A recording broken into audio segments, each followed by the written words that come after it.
El Estado de Derecho, por definición, es la limitación del poder a través de la ley.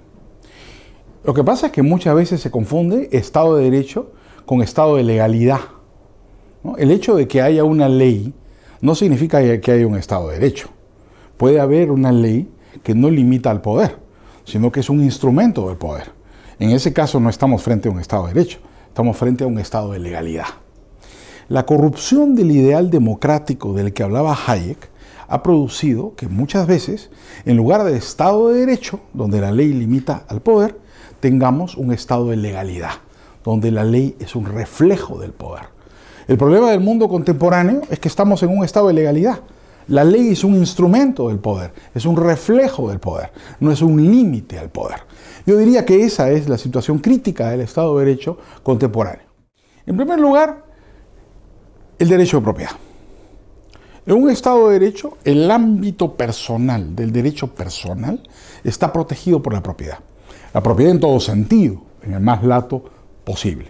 Por ejemplo, la propiedad intelectual, es decir, la propiedad de tus ideas. Por ejemplo, el derecho a disponer sobre tu persona, es la propiedad sobre tu persona. La libertad personal, en todos los ámbitos, desde la elección de una opción sexual hasta libre tránsito y libre circulación.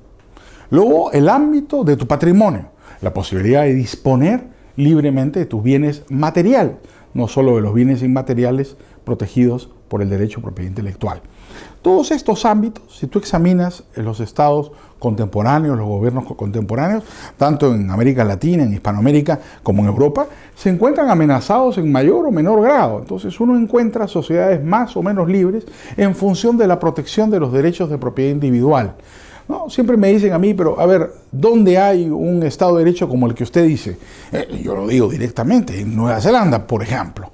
Nueva Zelanda es un país que logró un balance bastante importante en la construcción de un Estado de Derecho.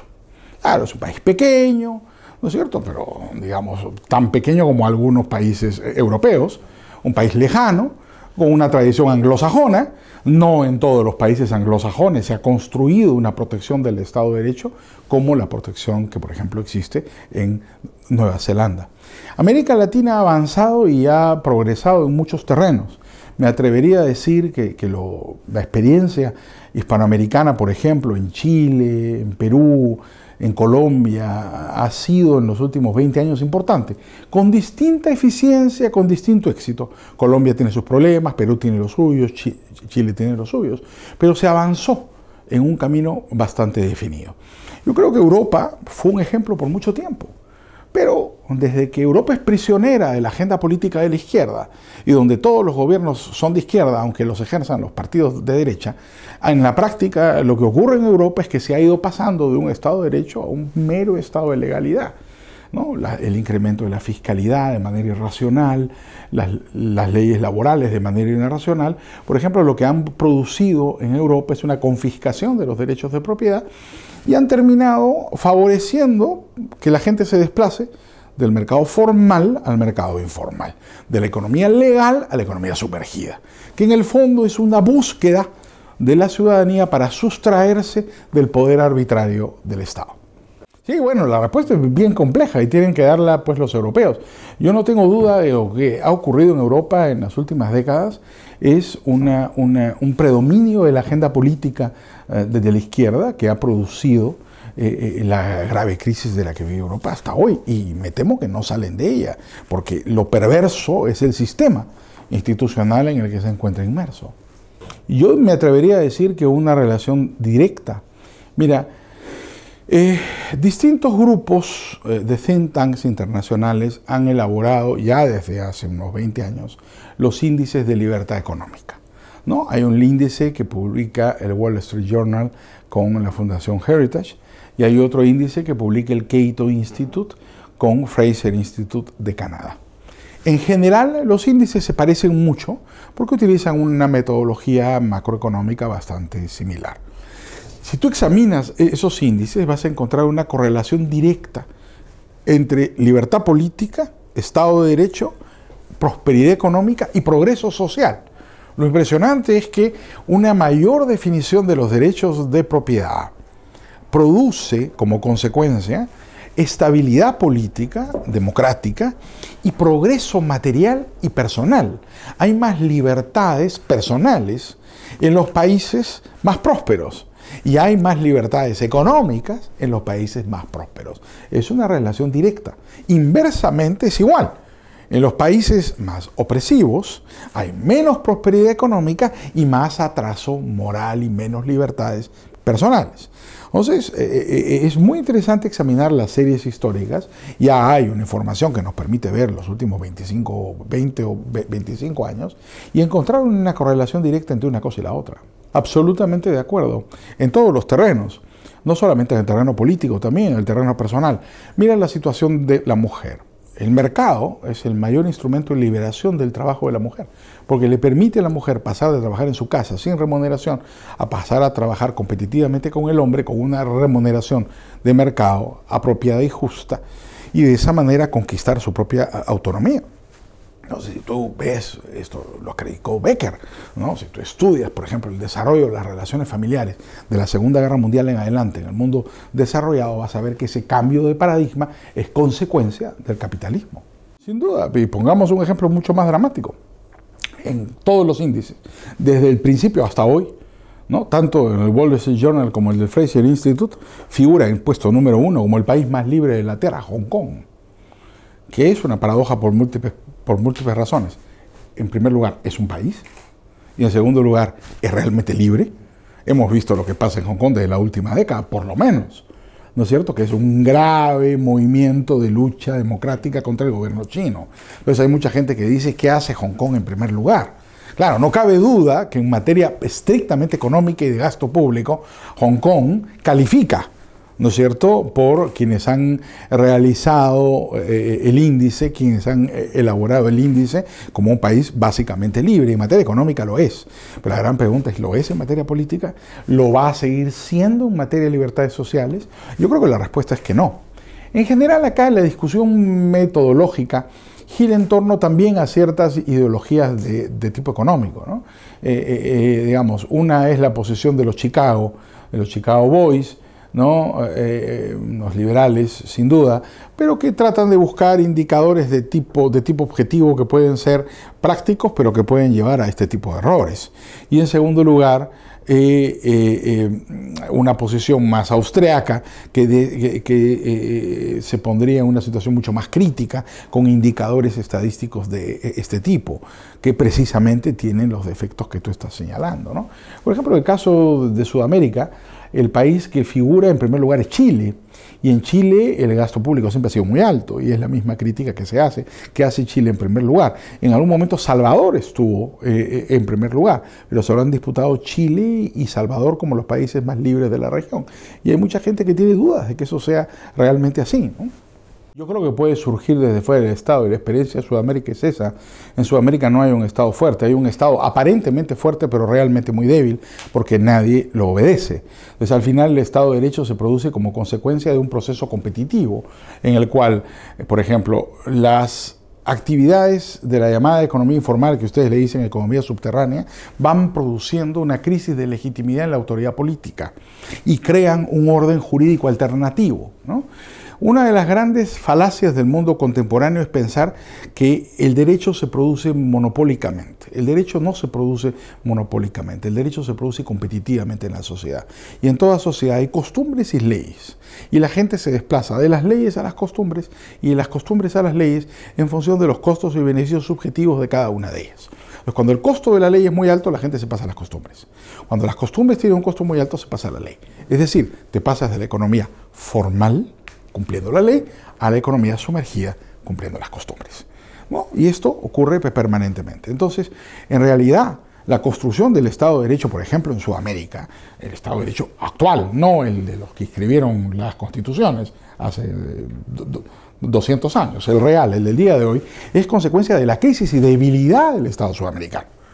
No, sencillamente nadie lo obedece, como nadie lo obedece, cambió el paradigma de legitimidad institucional. Y es lo que va a pasar en Europa, al paso que van, ¿no es cierto? Al paso que van, sencillamente nadie va a cumplir las leyes, Bruselas se la va a creer, el Parlamento también, el Congreso, nadie les hace caso, al final todo el mundo hace lo que le da la gana, y uno se pregunta, bueno, ¿y cuál es la ley?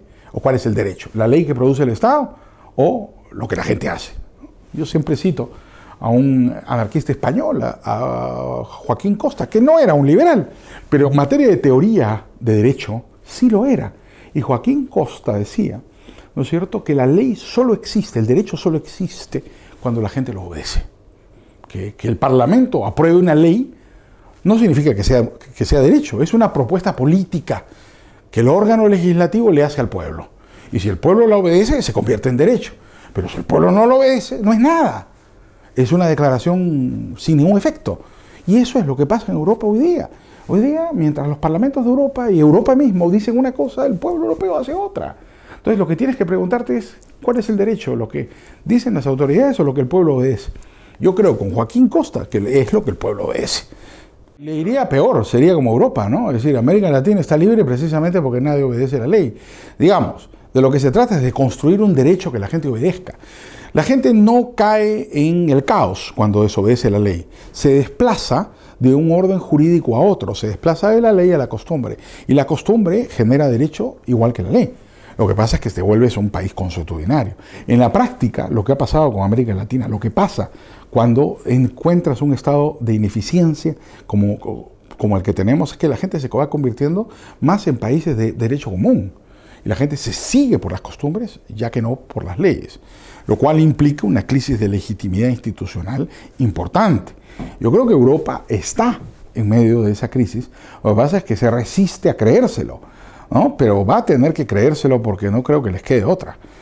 Además, la emergencia de grupos políticos antisistémicos refleja precisamente eso, ¿no? El caso de Podemos, del cómico en Italia, es exactamente eso, ¿no? Es el descrédito absoluto de la estructura institucional formal en un país. Sin duda, no solamente cuantitativa, sino cualitativa. Digamos, en Europa, las expropiaciones directas o indirectas que han sufrido los europeos de sus derechos de propiedad son prácticamente absolutas. No solamente las leyes laborales o la fiscalidad, por ejemplo, las leyes ambientales, ¿no? Entre comillas, las leyes que regulan el consumo son de tal complejidad y de tal dificultad que sencillamente se convierten en imposibles de cumplir. Sí, y uno tercero muy grave, la ilegitimidad del sistema político, ¿no?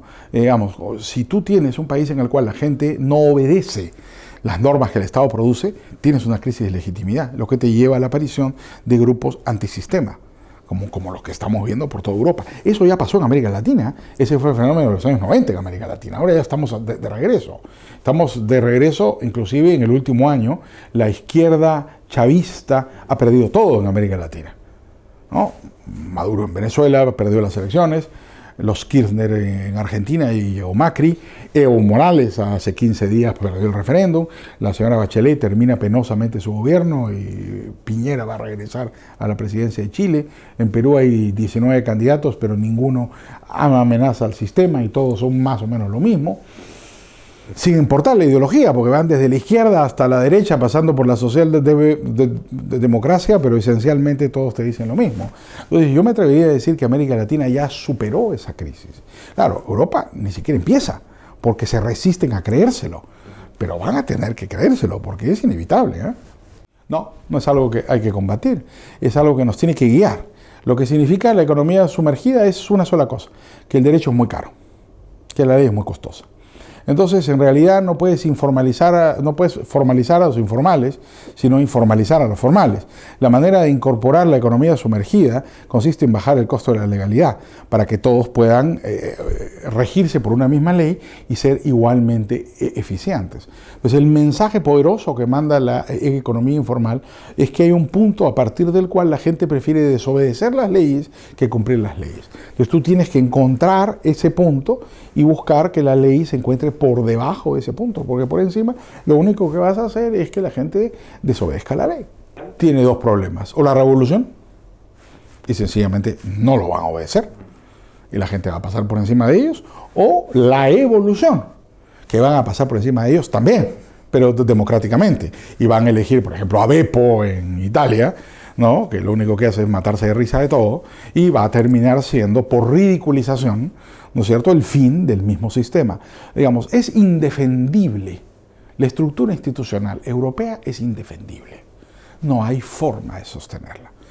Si los europeos no se quieren dar cuenta de eso, bueno, allá con ustedes. Todavía les queda Sudamérica para irse, ¿no es cierto? Cuando los árabes terminen de apoderarse de Europa, los recibimos en Sudamérica. Ahí siempre los hemos recibido bien. Pueden venir cuando quieran. Los necesitamos, además. Directamente proporcional. Hemos estado hablando de los índices de libertad económica y revelan directamente eso, ¿no? Los países con menos libertad económica, con el Estado más grande, son los países más corruptos. Y los países con mayor libertad económica son los países menos corruptos del mundo, ¿no? Ejemplos emblemáticos, por ejemplo, México. México todavía tiene un Estado enorme, una corrupción, un nivel de corrupción altísima. Y ya no que decirte de Venezuela o de Corea del Norte, ¿no es cierto? Al revés, los estados mínimos, los estados muy pequeños son países donde hay niveles de corrupción muy baja. Nueva Zelanda, los países nórdicos son países de una corrupción realmente baja, ¿no? Hasta ahora los suizos no se enteran quién es su presidente, ¿no? Dicen que la gran bendición suiza es esa. Borges decía eso, ¿no? Que Suiza era el país perfecto porque nadie sabía el nombre de su presidente. Bueno, cuando a nadie nos interese el nombre del presidente, viviremos en un país mucho mejor, ¿no? Bueno, por muchas razones. La principal es que un Estado grande significa un alto costo de la ley, lo que obliga a mucha gente a trabajar fuera de la ley. Entonces, ¿qué hace la gente que trabaja fuera de la ley? Tiene que corromper, directamente o indirectamente, ¿no? Directamente al funcionario que lo controla, al policía, al inspector fiscal, al inspector de aduanas, al inspector municipal a través del pago de un soborno, o implícitamente, cuando la ley deja de cumplirse, todo un país se deteriora moralmente, porque entras en un juego hipócrita, ¿no? Es un dicho muy español: echa la ley, echa la trampa. Eso se repite en toda Sudamérica. O en Sudamérica, desde las leyes nuevas, en el tiempo de Felipe II, se dice que la ley se acata, pero no se cumple, ¿no? El rey mandaba en Sudamérica algo, bueno, todo el mundo decía sí, señor, y nadie le hacía caso, ¿no? Y nadie se atrevía, además, a tratar de cumplir la ley, porque le costó la cabeza a un virrey, en el caso peruano, ¿no? Vasco Núñez de Vela, que se le ocurrió ponerse a pelear con los Pizarro. Al final le cortaron la cabeza. ¿Y cuál fue el resultado? La ley se acata, pero no se cumple. Y ya está, listo, no pasa nada. Eso produce un deterioro institucional, ¿no es cierto?, que lleva a la corrupción, finalmente, ¿no? Bueno, hay populismo de derecha y populismo de izquierda, ¿no? El populismo de derecha, por ejemplo, en el Perú, el caso de los Fujimori, ¿no? Los Fujimori tienen un espacio político muy importante en el Perú. La hija de Alberto Fujimori, que está en prisión, tiene 30% del electorado, realmente hasta 35%. Su padre está preso por crímenes de todo tipo, pero la hija tiene una votación sumamente importante. Mucha gente se pregunta en el Perú si realmente son votos de la hija. Es evidente que no, son votos del padre. La hija no ha hecho nada, ni tiene ningún mérito político. El padre tuvo una actuación controversial, pero mucha gente que considera que la presidencia de Fujimori fue muy importante. Ahí está esa votación. Claro, no es suficiente para ganar, porque en el Perú se requiere 50% más uno, estilo francés, ¿no? Entonces, como es un régimen presidencialista, estilo francés, los Fujimori tienen siempre la primera minoría, o mayoría, como lo quieras ver, pero no la mayoría absoluta. No pueden gobernar, ¿no? Pero son indispensables en la vida política. El populismo de derecha fujimorista es un populismo en el cual el Estado tiene un rol asistencialista. Hay programas de apoyo social, hay programas de subsidio de los alimentos, programas de subsidio de las medicinas, controlado y limitado dentro de un esquema de responsabilidad fiscal. El gobierno de Fujimori fue esencialmente un gobierno de superávit fiscal. Nunca incurrieron en la demagogia de financiarse con déficit. En eso, digamos, se pudo hacer porque era un momento en el que el ciclo económico internacional estaba a favor y daba para el superávit fiscal. Pero a la hora de la verdad, si no tienes ese surplus, ¿cómo lo pagas? Entonces, el populismo, aún el de derecha, puede ser muy irresponsable si no tiene forma de financiarlo. Y el populismo de izquierda ya lo conocemos, se financia con deuda, se financia con crédito o con déficit, que es una forma de tomarle el crédito a la gente vía su evaluación de la moneda. América Latina ha sido un ejemplo terrible del populismo de izquierda, ¿no?, que ha producido crisis muy importantes. Pero en los tiempos modernos, hasta la izquierda en América Latina actuó con cierta responsabilidad fiscal. Mira el caso chileno, ¿no? El segundo gobierno de la señora Bachelet no ha sido como el primer gobierno de la señora Bachelet, ha sido un poco más irresponsable en materia fiscal, pero esencialmente ha sido un gobierno que se ha mantenido dentro de cierta ortodoxia. Es decir, la señora Bachelet en España estaría en el PP, ¿no? Sin duda. No. A la derecha Rajoy, ¿no? Y a la derecha Montoro, no te quepa la duda, ¿no? Entonces, claro, Cristóbal es un viejo amigo mío, hemos sido diputados, cuando yo era diputado, Cristóbal también era diputado, fui diputado vargallosista en Perú en los años 90, pero claro, la izquierda chilena, el PP, ni duda. Entonces, claro, es difícil esto de derecha e izquierda, no significa lo mismo, ¿no? Es decir, mira, el gobernante, el presidente peruano, Ollanta Humala, es de izquierda. Es la primera vez que la izquierda, no izquierda de peluche como Alan García, sino la verdadera izquierda, llega al poder, en el caso peruano. Ha sido el gobernante de más derecha de la historia del Perú. Por lo menos de los años 80, que salen los militares, que se recupera la democracia hasta hoy, el gobernante más derechista del Perú ha sido el señor Humala. Entonces las cosas son más raras, ¿no? No significa, las palabras no significan lo mismo, ni siquiera de un país a otro. Bueno, yo no creo que haya una relación necesaria entre una y la otra, ¿no? Depende un poco de ciertas circunstancias políticas. Pero, por ejemplo, mira, alguien debe hacer un estudio de esto, ¿eh? Porque yo encuentro una asociación por lo menos lejana. Cuando el ciclo económico estuvo a favor, en América Latina florecieron los populismos, sobre todo de izquierda, el chavismo. Al precio del petróleo más alto de la historia, tuviste en América Latina una inundación del populismo de izquierda. Y no solamente fue el precio del petróleo, fue el precio de todos los minerales. Y América Latina sigue siendo un importante exportador de minerales. El caso peruano, el caso boliviano, ¿no? El caso colombiano, el caso mexicano con petróleo, en fin, ¿no? El ciclo económico, ¿no? La carreta china y la carreta hindú jalaron los precios de los metales, de los minerales y el precio del petróleo. ¿Cuál fue el resultado? Que gobernó la izquierda. Como que la gente prefiriera que la izquierda gobierne la abundancia para que regale el dinero. Ahora que ha comenzado a venirse abajo el ciclo internacional, en América Latina ha comenzado a ganar la derecha. Como que la gente dijera, ahora que la cosa está estrecha, prefiero que venga un tipo serio y responsable y gobierne, porque si no esto explota. Eso implica en el electorado que aprendió algo, no necesariamente bueno, ni no necesariamente lo mejor, pero que aprendió a votar en función de sus intereses. Y que prefiere gobiernos de derecha que gobiernen la estrechez y gobiernos de izquierda que distribuyan o que tengan una acción más proactiva en momentos de gran ingreso fiscal. Entonces, claro, no conozco ningún estudio sobre esto, ¿no? Igual unos amigos míos en Chile me decían la paradoja chilena. A medida que fue creciendo el ingreso real en Chile, fue ganando la izquierda.